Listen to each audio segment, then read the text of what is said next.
Before we start the speed test, I want to give a quick mention to the iPhone 10 Geekbench score. So essentially what a Geekbench score is an app pretty much tests out the processor to see how powerful it is. The higher the score, the better. And this A11 Bionic chip in the iPhone 10 is the highest in any smartphone, and it actually beats out a lot of computers.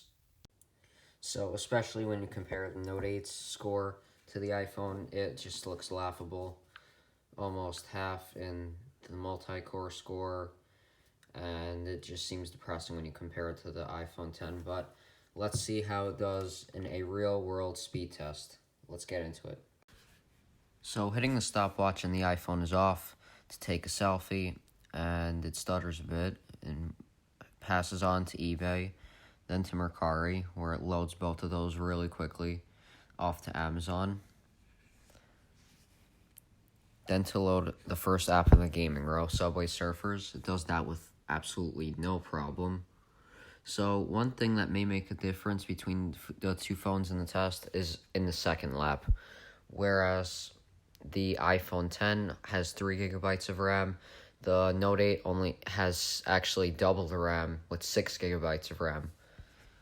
So the iPhone is finishing up with Minion Rush and moves on to YouTube. Passes YouTube, then moves on to Snapchat, then Instagram, then Spotify, then Google Maps, and after Google Drive, then on to ESPN. It moves on to Yahoo Mail, or Yahoo Sports rather, my bad. Then it finishes the first lap with a time of 1 minute and 13 seconds, and the second lap will just be a repetition of the first lap, only starting from the back and then going to the first app, which was the camera app to take a picture. So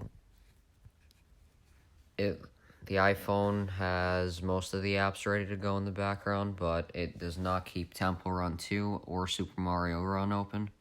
It keeps Subway Surfers open. It needs to reload Amazon, though.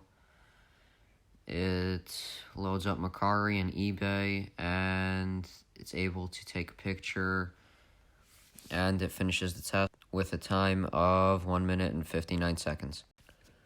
So the Note 8 is off. I set off the timer, and for some reason, it did not want to take a picture, so I needed to do that several times in order for it to snap a photo.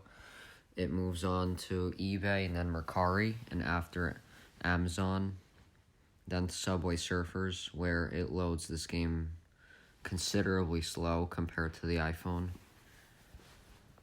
So it moves on to Super Mario Run, which also loads it a bit slower compared to the iPhone, but still pretty fast.